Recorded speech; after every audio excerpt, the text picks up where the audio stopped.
Welcome to a Creative Approach podcast with me, your host, Karen Poirier-Brode. Today, my guest is Charr Crail, a photographer, artist, photojournalist, and teacher. I first met Charr when I took an introductory course in Photoshop at Sacramento City College. Her bubbly persona made the classroom a joyful place to learn. Charr has a wonderful story about her creative approach to life and work that I know you'll enjoy. Let's listen. Hello, everyone, and I'd like to welcome Charr Crail, a Creative Approach podcast today. Charr, it's wonderful to have you as one of the first guests to the podcast, and I can't think of almost anyone who'd be more creative than you when it comes to a creative approach. Well, Karen, thank you. What a wonderful thing to say. I love that. Thank you so much. In fact, it reminds me, hashtag creatively insatiable. That's me. So yeah, I totally get that. You're right. I am pretty creative, partly because it's my way of just having fun. And I love that kind of fun. So I'm very excited about what you're creating here, the creative approach. I think it's brilliant. And I cannot wait to hear more of this and your other guests and have this experience together with you as well. So thank you for thinking of me. Of course. Now, I'm thinking one of the best things perhaps is the beginning. Right now, you live in the Sacramento area. And are you from here originally? No, but I've been here longer than I've been any place else. I'm originally from back east. In fact, I grew up in Miami Beach, Florida. And it was a wonderful place to grow up. I had extraordinary experiences and met wonderful people there and probably formed a great deal of who I am creatively right there in Miami Beach at Biscayne Bay and in the Atlantic Ocean and on the beaches of South Beach. That's where I grew up. And so you came out to the other coast, and that's great. Were you from a creative family? Yeah, actually, my father was a newspaper man and a photographer. He taught himself photography because when he was working at the daily newspapers that, he was covering stories, there was no photographer on staff. It's not like it is today. And so he was going out taking his own pictures to go with his own stories. He was extraordinary, and he would take me out on assignments with him. And I got a real sense of seeing the world and understanding other people's lives. It sort of was fascinating. And a couple of the assignments that I remember vividly that he took me out to, one was a still. It was a backwoods still that had been busted by the cops and, by the police at the time. And there's a picture of me holding a giant jug standing next to this still. I mean, it's like the size of a big living room. I don't even know how to describe it, but it's huge. And I'm tiny with this big jug. So anyway, I love that picture. And then other times, because it was in North Carolina where the newspaper was, and tobacco farmers and going to places, and a fire one night, where people lost their home due to a lightning strike. And oh dear. This is what I grew up seeing, just crazy things, but they weren't crazy. It was just life. And it gave me a sense of the journalistic point of view, even though I didn't know at the time that I would end up being a photojournalist. And my career as a photographer did ultimately become as a photojournalist, and in a very unexpected way it happened. So I've been, as a professional, as a photographer for over 30 years. I mean, that's how I make my living. And I'm a full-timer. I've been on staff for newspapers. I've been working for, all kinds of people. I guess you'd say freelance, right? For years and years and years. Yeah. And that's how, I do it now. I work for myself. I work from home. But I guess more recently, I'm not trying to, segue to, out of the conversation, but my mom was also an artist. And so working for newspapers was great, going out on assignments. It's probably the greatest job on earth, certainly for me. But if you're a creative person, understanding the foundation of storytelling, which is what photojournalism is, but you're having to do it in a photograph, it's a great bit of knowledge to have with any creative approach.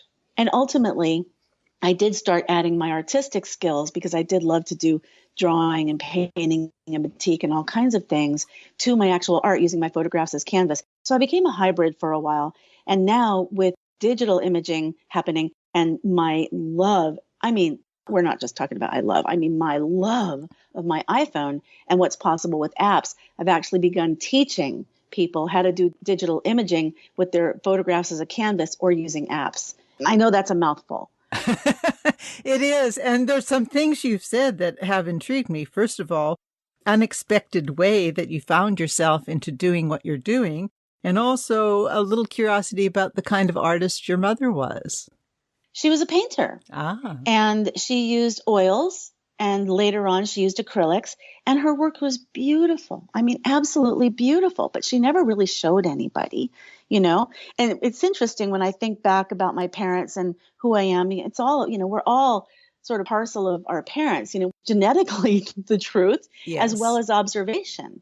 And so when I think back on what I got from my mom, and one of the things I did not get from my mom was my delight in show and tell. And I remember in elementary school how much fun. It's like, I want to show and tell. It's probably my father I was channeling there. My mom loved to show people as long as they came into the house, and then she'd show them. But she hardly ever tried to show her work, but it was exquisite. And do you still have some of it? I do have some of it. Not a lot of it, but some of it. Things happen, moves happen. But I do have some precious pieces of my mom's. Yes, absolutely. And I have so much of her in me that sometimes I just see it. It's just there all the time. That's great. As well as my father. Yeah, it's very nice. And what was this unexpected way? I mean, what happened? You went to grade school, you followed your father around on his assignments, and then what happened next? Well, this is a weird little story. I moved to Sacramento, California, the last place on earth I thought I was going to end up living. But my parents had moved up here. I was living in Southern California at the time. And I ended up moving here. And I wanted a job. I'm just one of those people. It's like, I'm not content to just sit at home. I like to be busy. I self-assign projects all the time. It's just part of my nature. And so at the time, I was like, I need a job. But I wasn't developed yet. I didn't really know what I wanted to do or where I wanted to go. So I actually just went on down to the unemployment office. It seemed to make sense to me. Very practical idea. I'm actually very practical in a lot of ways. So I went down and sat down with somebody at the unemployment office, and they said, what do you do? And I said, well, I worked at a retail shop, and, and I draw and stuff. But I swear to you, I said this, but I'm a photographer, which was not true. And I honestly, in this moment, to this day, have no idea why I said it. As the words were coming out of my mouth, I was like, what are you talking about? Oh, so it was an inner revelation to yourself. It was an inner revelation. Now, you hadn't gone to school or studied anything like this. You said you went for a job. Did you come out of high school and then just go for this? Well, I took it in high school, and I had a couple of girlfriends who wanted me to take their pictures. You have to understand, here's the deal. I was living in Miami Beach. Holding a camera meant you were a tourist. That was the last thing I wanted to be. I mean, I was like, get that thing away from me. That's pretty much how I felt. But my girlfriends were hams, and they loved to have their picture taken. So wherever we went, they had their camera. Charr, take my picture. And I was naturally good at composition and understanding what I was seeing. I had visual acumen. And so I always shot pretty good pictures. But that was for them. I didn't consider that it was for me. So when that came out of my mouth that day, I remember being kind of shocked. But I just sort of sat there. I didn't say, no, that's not true. I just let it be. And the woman who was interviewing me said, well, yeah, we don't get too many photography jobs in here. And I thought, okay. But then she called me the next day. She said, you're not going to believe this, but a photography job came in. So I don't know. I was channeling the universe or something, and it happened. A photography job actually came in. And it was for a place in Old Sacramento called Mr. McGee's Old Time Photos, where we actually would dress people up in costumes like turn of the century stuff or gunslinger or floozy. Then, tie them into these costumes and pose them. And even shooting with a 4x5 camera where I had to put a big black drape over my head. That was the job. And it was an amazing, amazing job. I went down, I interviewed. She said, go interview with the guy immediately. And I did. And I got the job. I don't think I said more than 4 words in that interview either. It was so interesting. I just smiled and he talked. And then, he said, all right, you want to work here? And I said, yeah, sure. Of course I do. So I got the job. But the reason that job was probably the best thing that ever happened to me at the time was because it taught me how to interact with people, how to read people, how to photograph them so they were flattered, like angles, and how to turn people and how to take pounds off and watch double chins and, just to all these different things that went into it, experiencing people around photography. Literally, it was a huge part of how it shaped me moving into that field. Turns out I loved doing it. And so the next part of this story, I know it's a long story. I'll try to make it a little briefer. So I had a girlfriend who she came and she, worked at this Mr. McGee's Old Time Photos with me. And then she went back to school because she wanted to learn how to do video at the time because it was new. Video was new.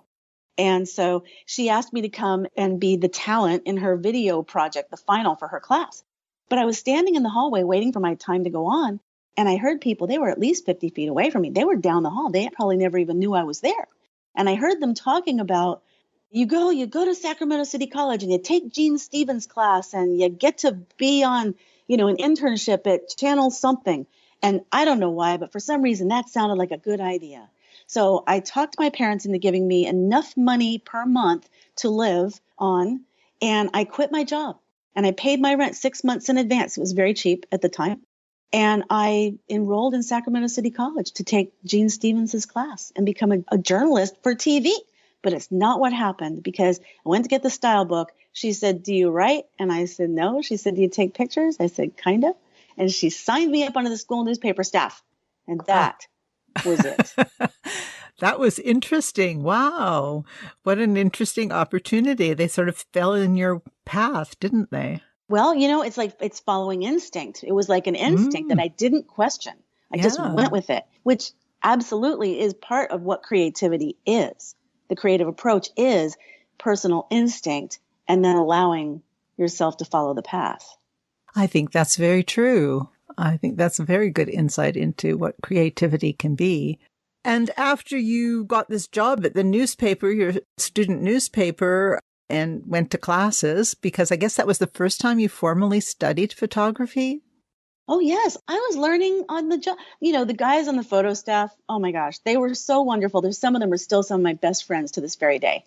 And, that was a long time ago. But yeah, they were enthusiastic about my enthusiasm and they were enthusiastic. And we were all kind of in love in a sense, not like, romantic love, but we were in love with what we were doing. We had passion and we had excitement. It was thrilling. And we were just teaching each other and editing each other. And they were teaching me how to print and how to develop film. And I was taking, the basic photo classes and, developing my skills. And it was exciting every day to get up and go to school. And I had not had that experience before either. Well, that's a good thing, though. And then after you finished school, where did that lead you?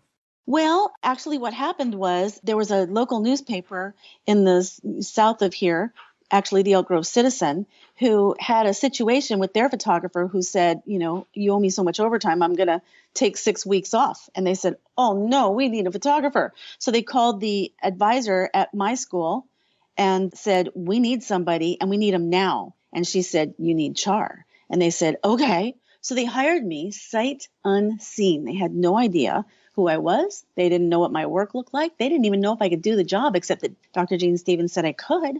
And so they said, "All right, come on down." And it was supposed to be for 6 weeks, but they loved me. I loved them. And they said, "We want you permanently." And I said, "Yes." And that began my career officially.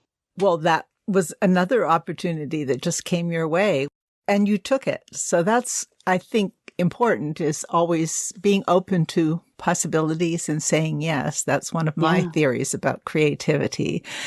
And you aren't still working for the Elk Grove Citizens, so oh no. You moved on, and you teach now at City College. I do. I'm not teaching this particular semester, but yes, I've taught many classes there, and it's been quite wonderful. Yeah, and very inspirational. One gets your love of Photoshop, which I've taken with you, and I enjoyed that enormously. Yeah. Learned a lot. Thank you.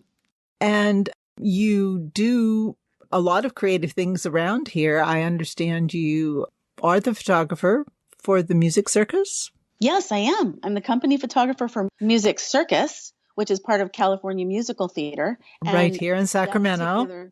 Yeah, here in Sacramento. And it's the theater in the round and probably the largest west of the Mississippi. And it's actually well known in theater communities across the states. It's amazing.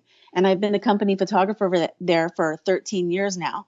And I'm also working with several other theater companies here in Sacramento. So entertainment has actually become one of my major, I guess, specialties. That and portraiture still portraiture. So portraiture and your work with the theater. Yes. And then teaching, not Yes. just at City College, but you teach a number of classes. You've taught some online classes. Am I correct?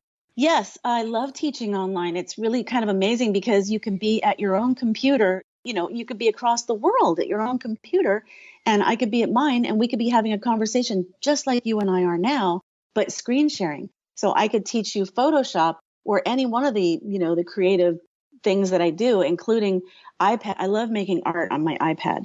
And so I can actually connect and, share across the computer with you that way as well. So yes, I do online tutorials. I'm starting to do more webinars, and I teach also live at my photo studio. I just had a class the other day, which went beautifully for teaching people how to do marketing with their iPhones, how to take pictures and do videos on their iPhone on the go. Well, that sounds wonderful. And I suppose some of the people listening might actually be interested in finding out more about you and your work. So do you have any current classes, your website, some information that we could pass along to folks? Yes, please go to my website. I don't have any classes scheduled right this minute. It gets a little trickier with the holidays, but I'm happy to do, tutorials at any time. It's just a matter of scheduling it. I can, 1 to 2 hours usually is about as much as people can handle. I'm very content driven. I give a lot of information. And so it takes a little time to absorb some of it. But I do these classes and I record them. It's part of the bonus of, doing the online realm. So if you want to find me, I'm at charrcrail.com, CharrCrail.com. And you could see, what I'm about there and look into the Learn section that has a listing of the workshops or things that I can teach and things that I might even be speaking about, because sometimes I actually speak to groups as well. And I'll put on workshops for people, if they want me to come to them, it's fine. But most of the time, you come to me. But that's how you'd find me.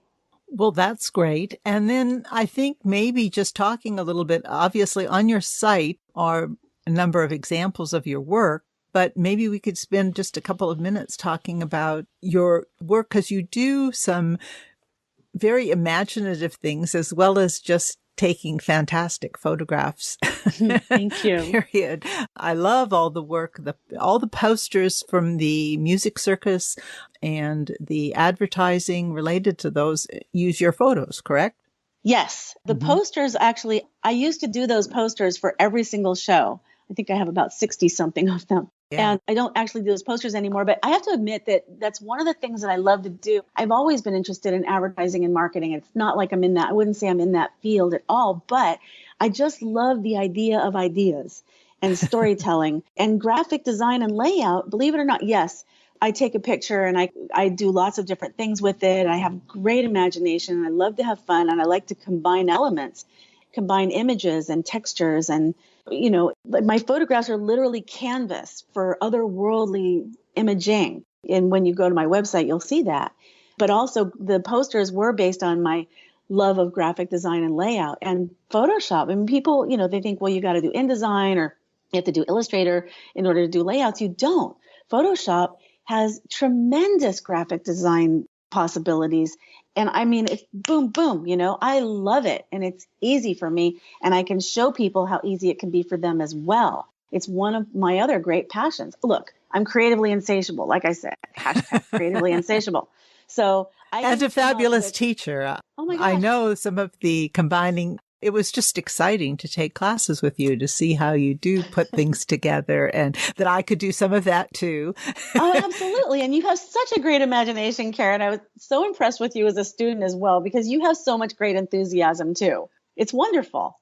Well, I have a great enthusiasm for creativity, which is why I'm talking to creative people and finding out what they do, where their passion came from, and, suggestions they have for other people. Are there things that you might say to people? I think one of your things is finding that passion and following it. But are there some words that you have that you might give to our listening audience? Sure. I don't have like specific words. I don't, I'm not one of those people that's like, I just know I can just pull my own quote out of my hat. I can't. But what I can say is that I do believe that we are born creative and we have it in us. And one of the reasons that I started teaching the way that I teach now is because I was showing my work and talking about my work at a professional photography group. And most of the people in the room, and there were probably somewhere between 80 and 100 people in the room who were professionals or at least semi-pro. They're actually out there like doing work, like getting paid to photograph things for people, photograph people. And as I was showing some of my work, a man raised his hand and said to me, I can't do that. I'm not creative. I can't do that. And I was so alarmed by it. I mean, I didn't express my alarm in the moment, but it stuck with me. And it was literally, I can say it was almost a pinpoint impetus for me to say, I need to teach people that they're creative, because I recognized as everybody kind of leaned in the room, you could feel the change in the atmosphere. Oh, I feel that way too. What's she going to say? Wow, there's a lot of people out there who actually say I'm not creative. And then I started noticing people were telling me everywhere all the time, yeah, I'm not creative. I can't do that. But we are.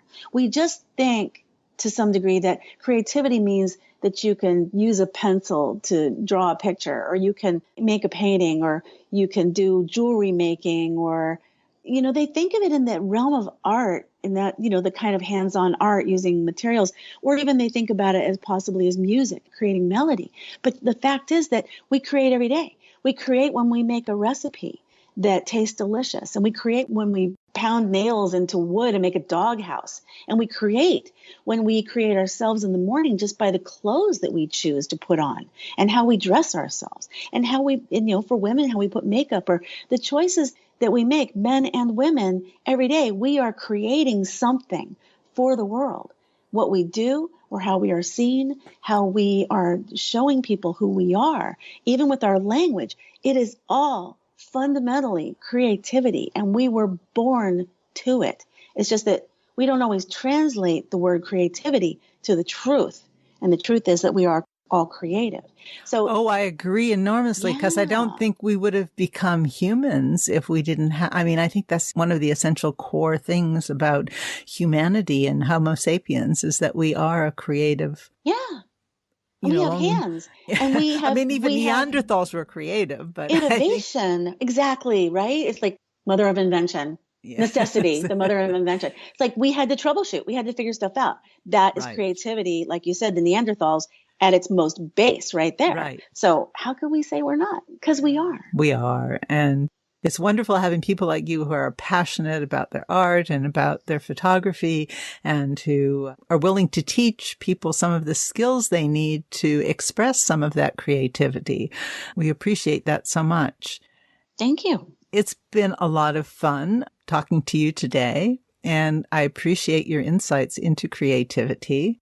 And I hope our audience will join us for more conversations on a Creative Approach podcast and be a part of our creative community. Well, thank you, Karen, so much for inviting me. And thank you for this great conversation and who you are, and that you created this, because it's kind of wonderful. Well, thank you.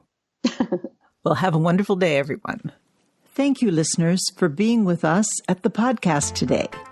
Please visit our webpage at www.acreativeapproachpodcast.com, where you will find show notes for this and other episodes, and our social media links. I hope you will join us in future conversations as we explore a creative approach.